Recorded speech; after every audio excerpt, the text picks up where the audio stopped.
I am scrapping dongle madness. Yes, scrapping it. But not dongle madness itself. I'm just scraping the ranking system. I started dongle madness over 3 years ago.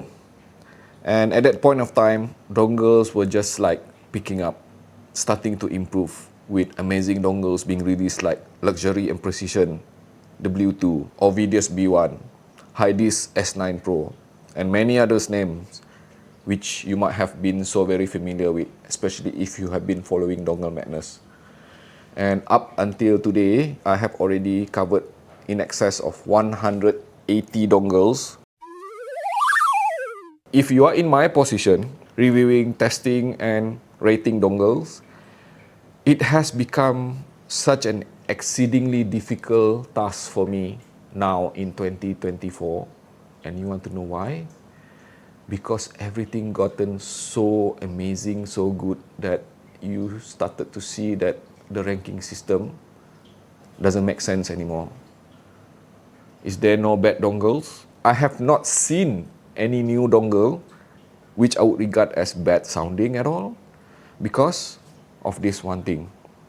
The standard has improved tremendously for the last 1 year since 2023, especially coming from Cirrus Logic camp. Okay, and why is that so? Because I think Cirrus Logic has managed to strike, the sort of foundation, a baseline, which is repeatable, which is easily deployable, come to a point that any brand, for example, let's just, paint the picture here. Let's say that I want to do my own dongle. So I would call it Andy Alibaba dongle, okay? And I'm just going to be selling it at around $150 or even $100. The easiest route for me would be just to get Cirrus Logic. And you want to know why? Because it is much more accessible now. The price of ownership, or not ownership, to acquire Cirrus Logic, dual Cirrus Logic CS43131 or even CS43198 with 4 VRMS, with balance and with single-ended, and with some of the features, it's just so very easy. I just need to have some capital, my own brand, and then release it into the market. So, what I'm trying to say here, is that it's a good news actually for the consumer because you have a lot of option now, which is good. Choice is always good. And then also competition drive the price even lower. I am not complaining, but I am happy for it because you, me as the user, benefit from it. What makes it even more crazy difficult for me is that they started to sound the same in a good way because they all sounded amazing, especially when it comes to the technical aspect. And not just Cirrus Logic, ESS Saber as well, coming out with this ES9039 and even ES60 series. Each of them, even in the smallest form factor, will be amazing as well. So where does that put me, somebody who reviews dongle? Sorry, I'm losing my voice here. Let's just quickly have some perspective here. Okay, you might have seen my review on this Onyx Alpha, and you remember what I call it? The Alpha dongle for 2024. Ibaso DC07 Pro. Here, okay.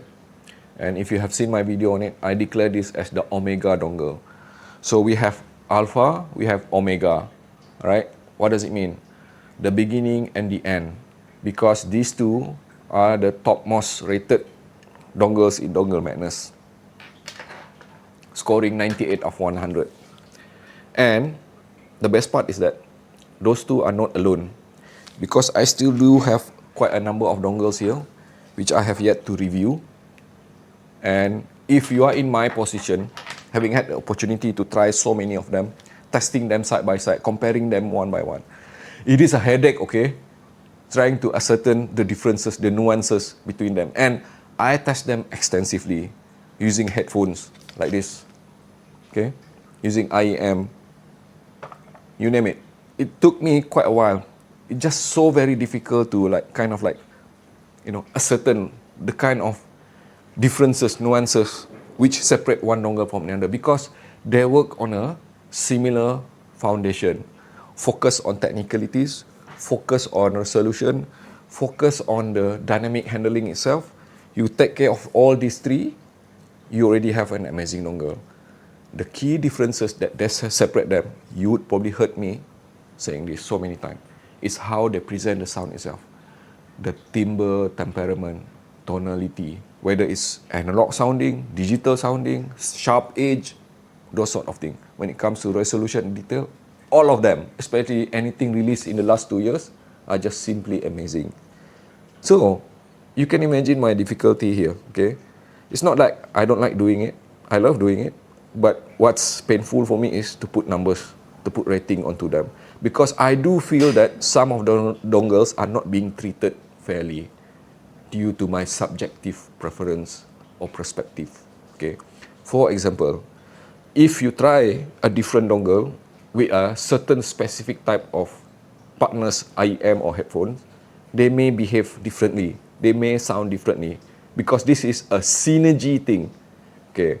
Meaning that you might get the kind of synergy which is mind-blowingly amazing to a certain type of dongle, but the very same dongle could sound terrible on certain type of IEM or headphone. So how does that place? How do you want to rate something in that scenario? Okay, just because you happen to dislike the kind of output which it produce, not in accordance to my taste and preference, I'm gonna rate it low. It doesn't make sense, right? Because the very same dongle would be like exceedingly 10 out of 10 when you attach it to with the correct partner. So, simply put, starting today, no more dongle madness ranking system.